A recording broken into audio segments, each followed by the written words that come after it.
रोजगार कार्यक्रमका साथमा Asian manpower company private limited Naxal Gairidhara Kathmandu. Phone number 40040409, mobile number 9851096187। Sealing overseas services private limited Bhapasi Kathmandu. Phone number 43880099। SS manpower services private limited Bhapasi Kathmandu. Phone number 4365986। Prudential overseas private limited Tinkune Kathmandu. Phone number 44800005। युरोपमा नेपाली कामदार पठाउने नेपालको एक मात्र विश्वासिलो manpower company Gautam international manpower services private limited, Shantinagar Kathmandu. हजारौंलाई रोजगारीमा पठाइसकेको सर्वाधिक लोकप्रिय र विश्वासिलो Anjali overseas, trust for better opportunity.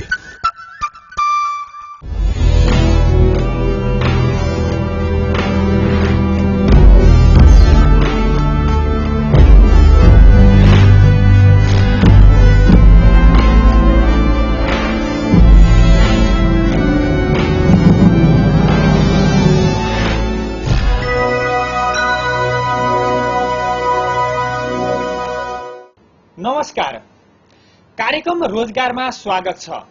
म कोमल दुलाल। वैदेशिक रोजगारसँग सरोकार राख्ने विविध विषयको उठान र वैदेशिक रोजगारीलाई मर्यादित बनाउने हाम्रो पहल हो कार्यक्रम रोजगार। रोजगारका विषयलाई विभिन्न सेगमेन्टमा समावेश गरिएको यो कार्यक्रममा सबैभन्दा पहिले साताभरि भएका गतिविधि।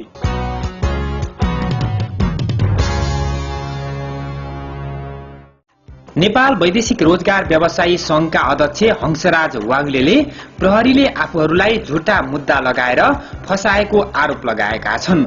अध्यक्ष वाग्लेले बुधबार संघमा पत्रकार सम्मेलन गरी आफूले कुनै पनि पाकिस्तानी महिलामाथि दुर्व्यवहार नगरेको र बाहिर आएका हल्ला निराधार भएको दावी गर्नुभयो। पत्रकार सम्मेलनमा वाग्ले सँगै पक्राउ परेका संघका उपाध्यक्ष भुवन सिंह गुरुङ, महासचिव कमल तामाङ र वैदेशिक रोजगार लोकतान्त्रिक फोरमका महासचिव प्रज्ञान न्याउपाने समेत सहभागी थिए। उनीहरूले आफूहरूमाथि भएको घटनाको विरुद्ध अदालतमा जाने समेत बताएका छन्। प्रहरीले मदिरा सेवन गरी महिलामाथि दुर्व्यवहार गरेको भन्दै गत शुक्रबार काठमाडौँको दरबार मार्गबाट वाग्ले सहित 5 जनालाई पक्राउ गरेको थियो। त्यस्तै संघको सोही पत्रकार सम्मेलनमा सुनकोशी बाढी पीडितका लागि 2 लाख रुपियाँ सहयोग गर्ने र पाल्पामा रोजगार मेला गर्ने समेत जनाएको छ।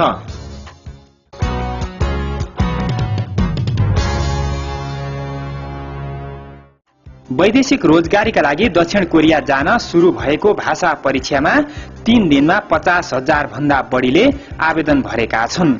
वैदेशिक रोजगार विभाग ईपीएस कोरिया शाखाले दिएको जानकारी अनुसार काठमाडौँ, ललितपुर सहित उपत्यका बाहिर 3 ठाउँमा गत वर्ष भन्दा बढीले फारम भरेका हुन्। शाखाका अनुसार पहिलो 2 दिनमा फारम वितरण केन्द्रहरूमा युवाहरूको भीड़ लागे पनि शुक्रबार भने केही केन्द्रमा युवाहरूले सहज ढंगले फारम भरेका थिए। कोरिया जान भाषा परीक्षाका लागि गत बुधबारबाट लिएको फारम वितरणको अन्तिम म्याद शनिबारसम्म छ। वैदेशिक रोजगारीका लागि दक्षिण कोरिया आकर्षक गन्तव्य मानिन्छ।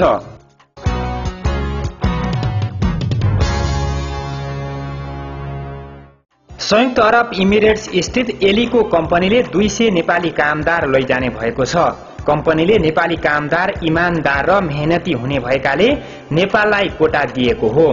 कम्पनीले परीक्षणका लागि पहिलो चरणमा 50 जनाको माग गरेको र त्यसको लागि अहिले धमाधम अन्तर्वार्ता भइरहेको नोकरी नेपालका सञ्चालकको भनाइ छ। यो चाहिँ इन्टरनेसनली रेकग्नाइज कम्पनी पनि हो।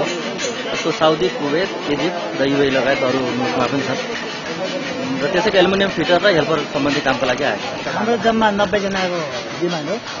मोर देन आज 150 जनाभन्दा बढी आएको छ। भोलि पनि 150 देखि 200 जनाको हुने अपेक्षा रहेको छ। पहिलो चरणमा छनौट भएका नेपाली कामदार संयुक्त अरब इमिरेट्समा पुगेपछि दोस्रो चरणमा अन्य नेपाली कामदार जाने प्रक्रिया सुरु हुने सञ्चालक श्रेष्ठको भनाइ थियो।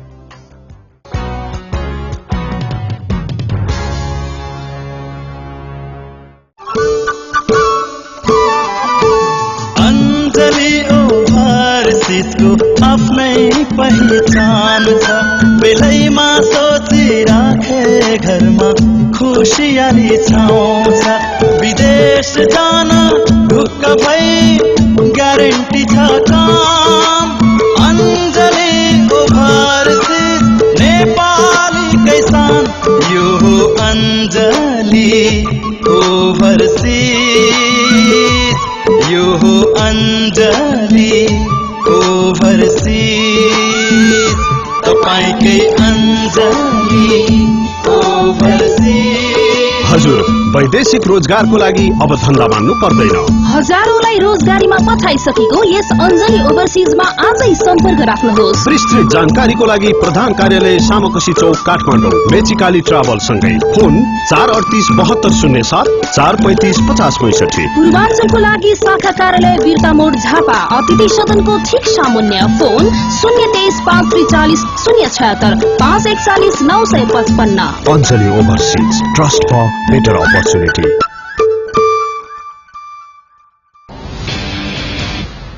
World class agency, good feelings, good attitude.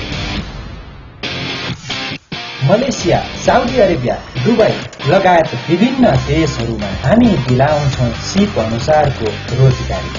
नोकरी Nepal recruitment services private limited. Phone number 4362686 Gangapur Kathmandu. विदेशमा राम्रो काम र तलब पाउने चाहना सबैको हुन्छ, तर त्यसका लागि नेपालमा भरपर्दो मेनपावर कम्पनी चाहिन्छ।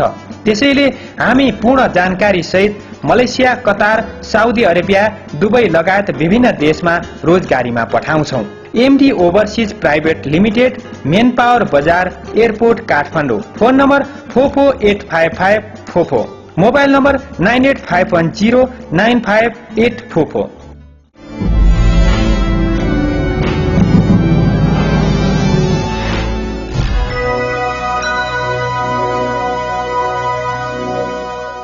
विश्रामपछि कार्यक्रम रोजगारमा पुनः स्वागत छ। वैदेशिक रोजगार सम्बन्धी साताका गतिविधिपछि अब पालो स्पेशल रिपोर्टको।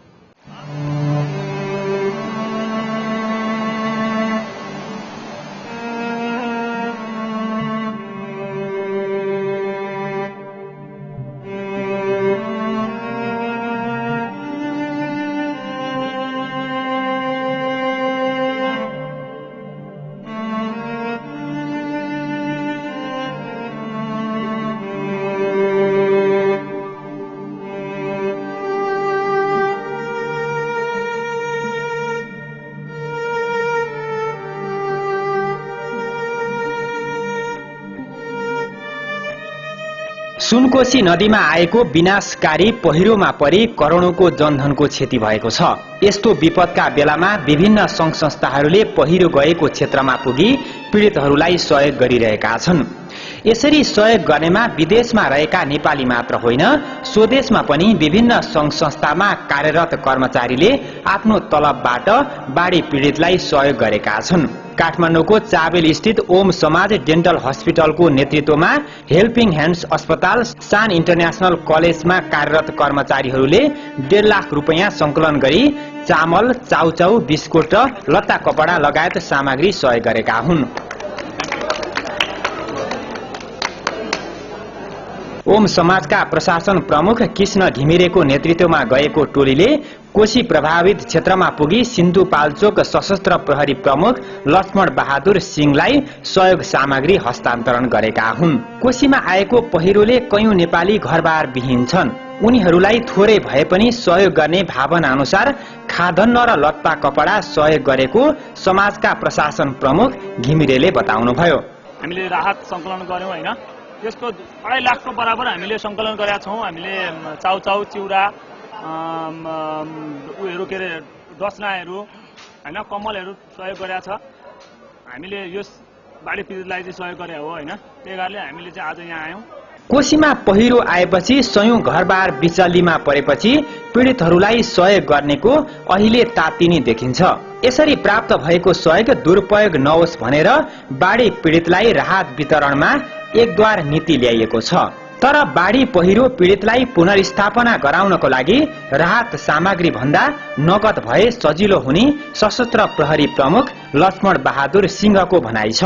उहाँहरूलाई सबभन्दा ठूलो समस्या भनेको रिहाबको समस्या, उहाँलाई सेटलमेन्ट कसरी गराउने भन्ने, जो चाहिँ विस्थापित भइसक्नु भएको र केही चाहिँ उच्च जोखिममा परेका घरहरू छन्, अझै 50-60 घरहरू, उहाँहरू चाहिँ अहिले आफन्तमा आएर बस्नु भएको छ। 10 दिन 15 दिन कति बस्ने, त्योभन्दा पछि त गाह्रो हुन्छ उहाँहरूलाई सेटलमेन्ट गर्नको लागि तपाईँहरू जस्ता संस्थाहरूलाई हामीले यहीँबाट के आह्वान गर्न चाहन्छौँ भने त्योभन्दा हाम्रो चाहिँ एउटा दैविक उद्धार उपसमितिको एउटा खाता छ, खाता नम्बर यसमा केही सर्टेन अवधिको लागि राखेको छ सिडिओ साहबमा, र त्यसमा या नगद हालिदिनु अथवा चाहिँ तपाईँहरूले नगद चाहिँ डोनेसन गरिदिनु, त्यो अझ उपयुक्त हुन्थ्यो। हामीले माग्ने त होइन, किनभने सरकारी पक्षबाट सरकार नै सक्षम छ दिनलाई।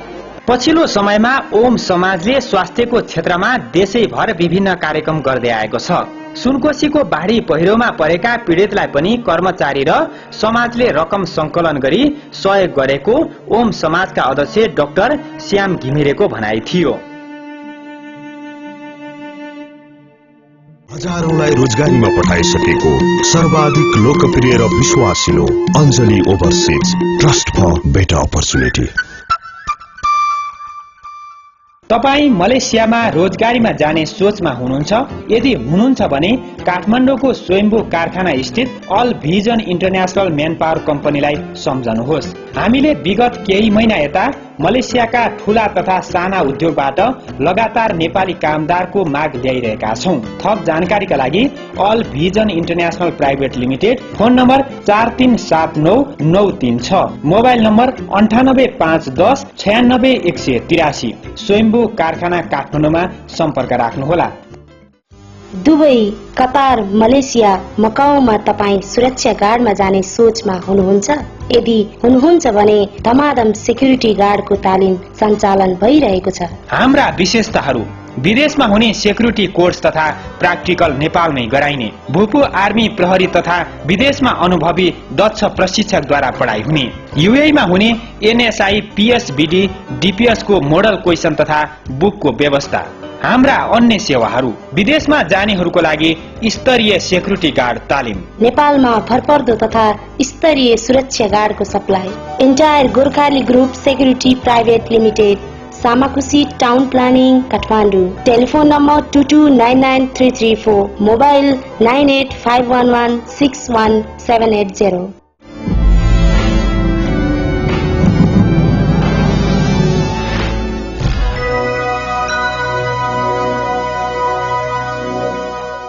विश्रामपछि पुनः स्वागत छ कार्यक्रम रोजगारमा।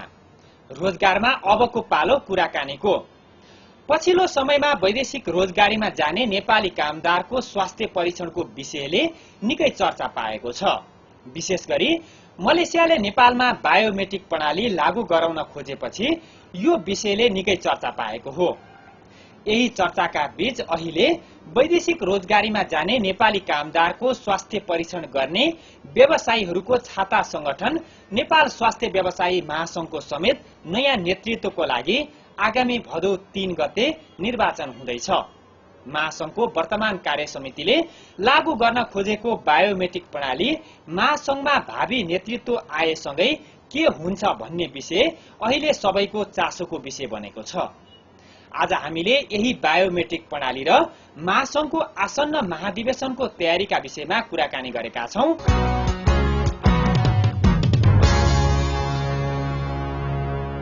कार्यक्रम रोजगारमा यहाँलाई स्वागत छ।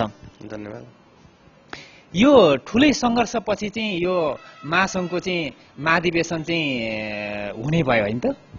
हजुर, अब हुने भयो भन्नु पर्यो। दिन तोकिसकेको अवस्था छ। भदौ 1, 2 र 3 गते गर्ने भनेर कार्य समितिले निर्णय गरिसकेको अवस्था हो अहिले। यो महासंघमा चाहिँ नयाँ नेतृत्व आयो भने यो मलेसियाको बायोमेट्रिक प्रणाली चाहिँ के हुन्छ? बायोमेट्रिक प्रणाली खारेज हुन्छ। किन भन्नुहुन्छ भने अब अहिले हालसम्म देखिएको बायोमेट्रिक प्रणालीको नाममा के देखिएको छ भने मलेसियाको एउटा बेस्टिनेट नाम गरेको एउटा कम्पनी छ। त्यो कम्पनीसँग नेपाल स्वास्थ्य व्यवसायी महासंघले एमओयू गरेको अवस्था छ। र अब हाम्रो लक्ष्य भनेको चाहिँ यदि हाम्रो प्यानलले जित्यो भने हामी गएर सबभन्दा पहिले हामीले गर्ने काम भनेको 1 नम्बरमा त्यो एमओयू खारेज गर्ने हो। जब एमओयू हामीले खारेज गर्छौँ, खारेज गरिसकेको अवस्थामा त्यो चाहिँ धर्म सङ्कटमा पर्छ। हुन त अहिले सरकारको चाहिँ कोर्टमा बल फ्याँकेको अवस्था चाहिँ हो। महासङ्घका साथीहरू अलिकति चलाक हुनुभएको छ अहिले र पछिल्लो चरणमा अब भोलि आएर यिनीहरूले यसो गरे भने पनि त्यसलाई चाहिँ बायोमेट्रिक प्रणालीलाई बचाइराख्न कसरी गर्न सकिन्छ भन्दा सरकारलाई प्रभाव पारेर सरकारको तर्फबाट चिठी लेखाइएको अवस्था छ मलेसियन सरकारलाई। अहिले लगभग 2 महिना हुन लाग्यो मलेसियन सरकारले त्यसको उत्तर दिएको अवस्था छैन। र पछिल्लो समयमा जब यो बायोमेट्रिक प्रणालीको नाममा बेस्टिनेट नाम गरेको कम्पनीले र नेपाल स्वास्थ्य व्यवसायी महासङ्घका केही व्यक्तिहरूले अत्यन्तै ठूलो पैसाको चलखेल गरेको अवस्था देखिएकोले र त्यो कुरा को हाई हुई कहीँ न कहीँ चाहिँ तपाईँको मलेसियन सरकारसँग पनि पुगेको कारणले गर्दाखेरि चाहिँ यो विषयवस्तुलाई अलिक गम्भीर ढङ्गले सोच्नुपर्ने रहेछ भनेर उनीहरूले चाहिँ अहिले सोचिरहेको अवस्था छ। र मलाई लाग्छ यहाँबाट निरन्तर रूपमा यिनीहरूको प्रयास जारी रहन्छ बायोमेट्रिक प्रणाली लागू गर्नको लागि। तर हाम्रो निरन्तर प्रयास भनेको बायोमेट्रिक प्रणालीलाई हटाउने। बायोमेट्रिक प्रणाली भन्दा पनि जुन प्रकारले स्वास्थ्य संस्थामा ल्याएर जोडिन खोजिँदैछ यो प्रणालीलाई, यो सुरक्षासँग जोडिएको विषयवस्तुलाई स्वास्थ्यसँग ल्याएर जोडिँदैछ पैसाको भरमा, पैसाको चलखेल गरेर, त्यसलाई हामीले चाहिँ नै हटाउने हो हामी गइसकेपछि। तर यदि इनकेस यसलाई इम्प्लिमेन्ट गरिहाल्यो भने पनि गरिहाल्यो भयो सकियो भनेर हामी बस्नेवाला छैनौँ। हामी चुनाव जितौँ या नजितौँ त्यो एउटा चाहिँ दोस्रो विषयवस्तु हो। तर स्वास्थ्य संस्थामा लगाउन खोजिएको बायोमेट्रिक प्रणाली लाई चाहिँ हामी निरन्तर रूपमा चुनाव जिते पनि या नजिते पनि यसको विरुद्धमा चाहिँ हामी लागिरहन्छौँ र यो इम्प्लिमेन्ट भयो भने पनि यसलाई फेरि सस्टेन हुन हामी दिँदैनौँ। केही समयमै यसलाई हामी फेरि चाहिँ परास्त गर्छौँ र यो प्रणालीलाई यहाँबाट हामी खारेज गरेर छोड्छौँ। तपाईँले यसो भनिरहँदाखेरि चाहिँ जुन चाहिँ नेपालबाट वैदेशिक रोजगारीमा जाने नेपाली कामदारको स्वास्थ्य परीक्षणलाई चाहिँ व्यवस्थित र गुणस्तरीय बनाउनका लागि बाधक भनेको चाहिँ सीताराम रेग्मी हो भनेर भनिएको अवस्था छ भने तपाईँलाई विरोधीका रूपमा चिनिएको छ भने अब तपाईँलाई चाहिँ मतदाताहरूले कसरी मतदान गर्छन् त? यसो कुरा के हो भन्नुहुन्छ भने सबभन्दा पहिले जसले मलाई त्यसरी भन्दैछ त्यो व्यक्तिले बुझ्नुपर्ने कुरा के हो भने बायोमेट्रिक प्रणाली भनेको के हो भनेर बुझ्नु पर्यो सबभन्दा पहिले। अब यदि इङ्ग्लिस आउँदैन भने डिक्सनरी गरेर पढ्नु पर्यो। त्यो प्रणाली कहाँ लागू गरिन्छ, कहाँ लागू गर्नुपर्ने हो, कहाँ ल्याएर लगाइँदैछ र त्यो प्रणाली लागू गरिसकेपछि तपाईँको चाहिँ गुणस्तरको वृद्धि हुन्छ भन्ने खालको भ्रम फैलाइराखेको अवस्था हो। बायोमेट्रिक प्रणाली भनेको एउटा चाहिँ शरीरका कुनै पनि अङ्ग विशेष प्रकारको चाहिँ चिन्हहरू चाहिँ एउटा पहिल्याउने पहिचान गर्ने खालको एउटा प्रणाली हो। त्यो स्वास्थ्यसँग कहीँ पनि सरोकार राख्दैन यो प्रणालीले। त्यो चाहिँ देशले आफ्नो सुरक्षाको लागि क्रिमिनलहरू पत्ता लगाउनको लागि प्रयोग गर्ने एक प्रकारको प्रणाली हो। त्यो प्रणालीले तपाईँ त्यो प्रणाली ल्याएर स्वास्थ्य व्यवसायमा जोडेर तपाईँको चाहिँ कहाँ चाहिँ तपाईँको चाहिँ स्वास्थ्यको गुणस्तर वृद्धि हुन्छ, यसको लजिक कहाँ छ? त्यहाँ जम्मा जम्मी के गरिन्छ, 2टा औँला थिचिन्छ। अहिले यिनीहरूले ल्याइरहेको जुन प्रणाली छ त्यो सफ्टवेयर मैले हेरेको छु, त्यसमा 2टा औँला थिचिन्छ। अब तपाईँ भन्नुहोस् 2टा औँला थिचेपछि तपाईँको स्वास्थ्य परीक्षण गर्यो भने मान्ने त हामीले? यदि व्यवसायीले फटाइ गर्यो भने फटाइ त गर्नै पर्छ, किनभने करोडौँ रुपियाँको चलखेल गरिएको छ, त्यो पैसा त गाँच्नु पर्यो, लिनु पर्यो। त्यो लिनका लागि उनीहरूले भोलि के गर्ने सम्भावना चाहिँ बेसी छ भने सीताराम रेग्मीले त्यसको पक्ष पोषण गरेको त्यहाँ भोलि गएर चाहिँ नै यो क्वालिटीमा कम्प्रोमाइज गर्नु नपरोस्, गुणस्तरहीनता नहोस् भन्नका लागि यसको विरुद्धमा चाहिँ म लागेको हुँ। किन भन्नुहुन्छ भने भोलि व्यवसायीले गलत नियत यदि ल्याइदियो भने तपाईँले 2टा औँलाको थम्प्रिन्ट गर्ने बित्तिकै र त्यसलाई क्लिक गरेर सिस्टममा हालेर मलेसियाको इमिग्रेसनमा पठाउने बित्तिकै तपाईँको भिसा लाग्छ। उसले के सोध्छ भने त्यो 2टा थम्प्रिन्ट देख्ने बित्तिकै उसले मेडिकल भएको सोध्छ, तर तपाईँको ब्लड टेस्ट गरेको छ कि छैन, तपाईँको एक्सरे गरेको छ कि छैन, तपाईँको फिजिकल्ली टेस्ट गरिएको छ कि छैन, त्यो कसरी थाहा हुन्छ उसलाई? अब त रिपोर्ट पनि पठाउनु नपर्ने हो। अहिले त कम्तीमा भने तपाईँले सबै कुराहरू लेखेर कुन कुन के छ भनेर चाहिँ एउटा रिपोर्ट त प्रोड्युस गरिन्छ र त्यो रिपोर्ट पठाइसकेपछि तपाईँको भिसा दिन्छ। तर त्यहाँ त त्यो गर्नुपर्ने पनि आवश्यकता भएर बायोमेट्रिक प्रणाली लगाएर बायोमेडिकल गरिसकेपछि त तपाईँको चाहिने मेडिकलै गर्नु पर्दैन। 2टा औँला थम्प्रिन्ट गर्दै त्यो सफ्टवेयरमा औँला थिचिदिनु हो भने तपाईँको चाहिँ मेडिकल गरे सो सरको मान्यता पाइन्छ। अब तपाईँले कसरी विश्वस्त दिलाउन सक्नुहुन्छ कि मेडिकल गर्नु हो भने? गुणस्तरको त कुरै छोडिदिनु, तपाईँले मेडिकलै नगरी पनि मान्छेलाई पठाइदिनु सक्नुहुन्छ। तर अहिले हाल त त्यो अवस्थामा छैन नि। त्यसैले गर्दा यो एउटा भ्रम हो।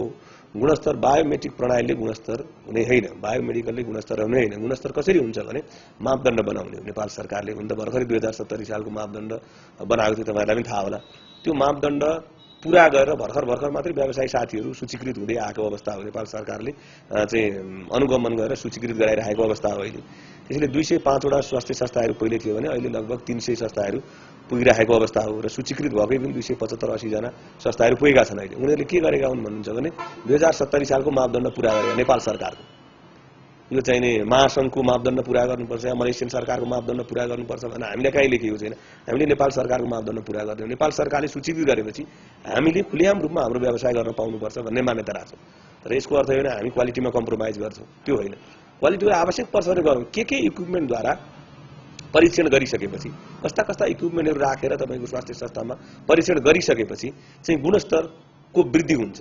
त्यो पक्षमा सीताराम रेग्मी चाहिँ स्पष्ट रूपमा लागेको व्यक्ति हो।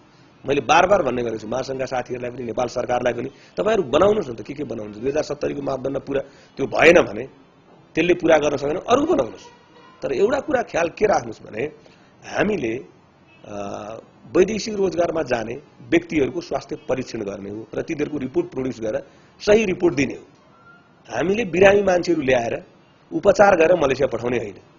त्यसैले गर्दा अहिले हालको हाम्रो अर्को प्रत्याशी अध्यक्ष कैलाश खड्गाजी हुनुहुन्छ, उहाँहरूले चाहिँ उहाँको वेलफेयर हस्पिटल छ। हामीले हस्पिटल बनाउने होइन कि हामीले स्वास्थ्य परीक्षण गर्नको लागि हस्पिटल चाहिँदैन। हामीलाई त्यो हस्पिटल भनेर तपाईँ बिरामीहरू आएर उपचार गर्ने ठाउँ हो। यो भने चाहिँ स्वास्थ्य परीक्षण गर्ने ठाउँ हो। स्वास्थ्य परीक्षण गर्नको लागि ठुलो घर चाहिँदैन। एउटा व्यक्तिको स्वास्थ्य परीक्षण गरिन्छ एकचोटिमा। त्यसले गर्दाखेरि इक्विपमेन्ट चाहिँ राम्रो हुनु पर्यो, एक्सरे मसिन राम्रो हुनु पर्यो, त्यसमा दुई मत छैन। वैदेशिक रोजगारीमा गएका नेपाली कामदार मलेसियाबाट रोगी भेटिएर फर्किने क्रम पनि बढेका छन् र नेपालमा पनि बिना परीक्षण चाहिँ निरोगिताको प्रमाणपत्र पनि दिने गरिएको छ भनेर हल्ला पनि आउने गरेको छ। अब यस्तो अवस्थामा तपाईहरूको आगामी महाधिवेशनबाट महासंघमा आउनुभएको नयाँ नेतृत्वले चाहिँ यस क्षेत्रलाई सुधार गर्नको लागि के योजनाहरू लिएर आउँछ त? हामीले एउटा आचार संहिता बनाउँछौँ, हेर्नुहोस्, कडा आचार संहिता बनाउँछौँ र कडा रूपले त्यसलाई पालन गर्न लगाउँछौँ। म अहिले पनि भन्छु यदि हामीलाई चुनावमा जिताएर भोलि क्वालिटीमा कम्प्रोमाइज हुन्छ, जस्तो पायो त्यस्तै मेडिकल गरेर चाहिँ मान्छेहरू पठाउन पाइन्छ र अहिले जसरी मान्छेहरू फर्केर आइरहेछन्, यदि रियालिटीमै साथीहरूले स्वास्थ्य परीक्षण नगरी पठाउनु भएको हो भने उहाँहरू सजायको भागीदार हुनुहुन्छ। र अब त्यो केही पनि गर्नु पर्दैन। योले चाहिँ हाम्रो चाहिँ यो कार्य समितिले सबै त्यस्ता कुराहरूलाई छुट दिन्छ भन्ने व्यवसायलाई लागेको छ भने म तपाईँको टेलिभिजन मार्फत भन्छु मलाई भोट दिनुपर्ने आवश्यक छैन। त्यसरी भोट दिनु भने भोलि त्यसको चाहिँ तपाईँले गलत ठाउँमा भोट हालेछु भन्नुहुन्छ प्रष्ट रूपमा, किनभने म त्यो पक्षमा छैन। म क्वालिटीमा कम्प्रोमाइज गर्दैन। चाहिने इक्विपमेन्टहरू र सही रूपमा चाहिँ जाने कामदारको सही स्वास्थ्य परीक्षण गरेर मात्रै पठाउनुपर्छ, ताकि त्यो गरिबको छोराको पैसा चाहिँ भोलि गएर चाहिँ त्यो तितर-बितर हुने या चाहिँ तपाईँको चाहिँ लोप हुने खालको स्थिति सिर्जना नहोस्। त्यो पक्षमा म कहिले पनि छैन। सही स्वास्थ्य परीक्षण गरेर सही रिपोर्ट दिनुपर्छ। हामी त्यति गर्दा गर्दै तपाईँको चाहिने मलेसियामा चाहिँ एउटा चाहिँ रोग छ अर्को खालको, तपाईँको चाहिने रोगी भरे मात्रै मान्छे फर्काउँदैन। त्यहाँ कम्पनीमा गएर यसो तपाईँको लामु कपाल या काम गर्दैन यो केटा जस्तो उनीहरूलाई फिलिङ भयो भने त्यहाँको चाहिँ फोमेमा भन्ने संस्था छ एउटा, त्योसँग कोअर्डिनेट गरेर केही पैसा खुवाएर मेडिकल फेल बनाएर पठाइदिने चलन छ यहाँ। अब त्यसरी पठाइएको अवस्था हो भने त स्वास्थ्य व्यवसायलाई दोष लगाउने ठाउँ रहँदैन। तर रियालिटीमै स्वास्थ्य संस्थाहरूले चाहिँ सही परीक्षण नगरी पठाएर चाहिँ मान्छे फर्किने अवस्था हो भने अहिले 40,000 तिर्दा हुन्छ भने यदि मैले नेतृत्व गर्दै गर्न खोजेको चाहिँ नेतृत्व यदि आयो भनेदेखि चाहिँ चाहिने 40,000ले होइन, त्यो व्यक्तिले जति पैसा मेन पावरमा तिरेर गएको हुन्छ त्यो सबै पैसा फिर्ता गर्नुपर्ने हुन्छ स्वास्थ्य संस्थाले। अन्तिममा केही छ भन्नुपर्ने कुराहरू? अस्वस्थ प्रतिस्पर्धा नगरौँ भन्ने हो मेरो एउटा कुरा। र चाहिने महासंघमा अहिले हाल देखिएको जुन चाहिँ कुकृतिहरू छन्, भ्रष्टाचारहरू छन्, तपाईँको चाहिने व्यवसायीहरूलाई चाहिँ क्षतिपूर्ति दिनुपर्ने फाइलहरू 1200 वटा फाइलहरू एउटा कुनामा फ्याँकेर 60 लाखको चाहिँ स्कर्पियो गाडी चढेर त्यसका अध्यक्ष हिँडिरहेको अवस्था छ अहिले। त्यस्तो खालको भ्रष्टाचार हुन भएन, त्यस्तो खालको नेतृत्व आउन भएन भन्ने हाम्रो मान्यता हो। र व्यवसायीले जम्मा गरेको पैसाको पनि सुरक्षा होस् र मेन गरी भनेको जाने कामदारको स्वास्थ्य परीक्षण राम्रो प्रकारले गर्ने खालको वातावरण सिर्जना होस् भन्ने मेरो चाहना हो। र अब अहिले त दुईटा किता भएका छौँ हामी। अब यदि बायोमेट्रिक प्रणालीको तपाईँ पक्ष या विपक्ष, अहिले त हाल आएर एजेन्डा भनेर चाहिँ यही नै हो। मेन एजेन्डा चाहिँ अरू तपसिलका विषयवस्तुहरू भए भोलि अपग्रेड गर्दै लाने साथीहरूलाई कसरी चाहिँ नियमहरू बनाउने आफ्नै प्रकारका, कसरी चाहिँ महासंघलाई चलाउने भन्ने कुरा चाहिँ दोस्रो विषयवस्तु भयो। तर मेन भनेको अहिले तपाईँको व्यवसाय रहने हो कि होइन भन्ने मुख्य चिन्ता हो।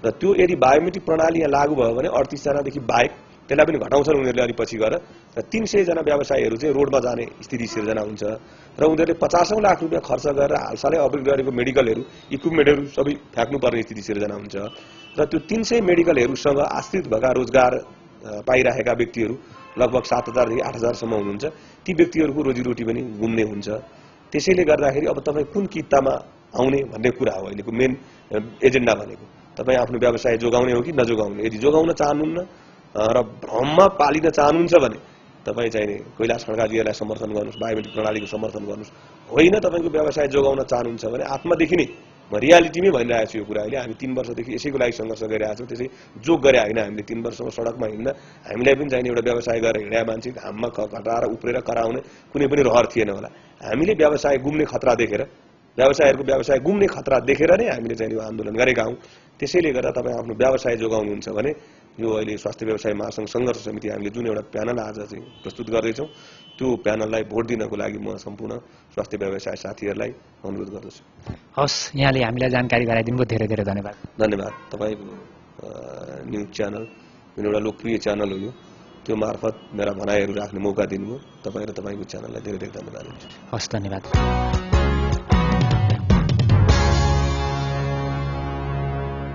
अब एकैछिन देश तथा विदेशमा भएका रोजगारीका अवसर सम्बन्धी जानकारी।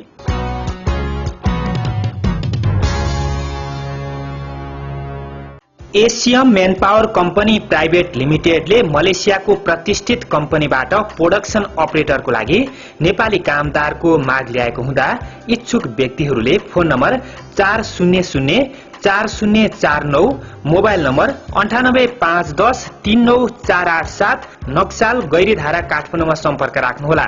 प्री अन्तर्वार्ता धमाधम भइरहेको छ।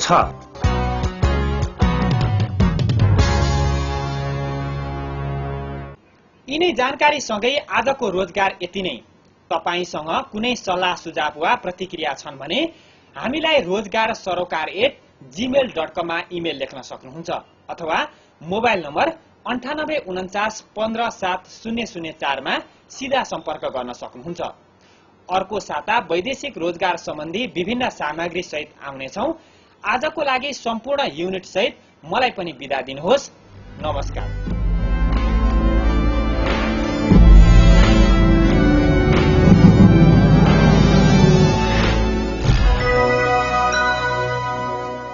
रोजगार कार्यक्रमका साथमा Asian manpower company private limited Naxal Gairidhara Kathmandu. Phone number 40040409 mobile number 9851096187। Sealing Overseas Services Private Limited Bhapasi Kathmandu. Phone number 43880099। SOS Manpower Services Private Limited Bhapasi Kathmandu. Phone number 4365986। Prudential Overseas Private Limited Tinkune Kathmandu. Phone number 44800005। युरोपमा नेपाली कामदार पठाउने नेपालको एक मात्र विश्वासिलो manpower company Gautam international manpower services private limited Shantinagar Kathmandu.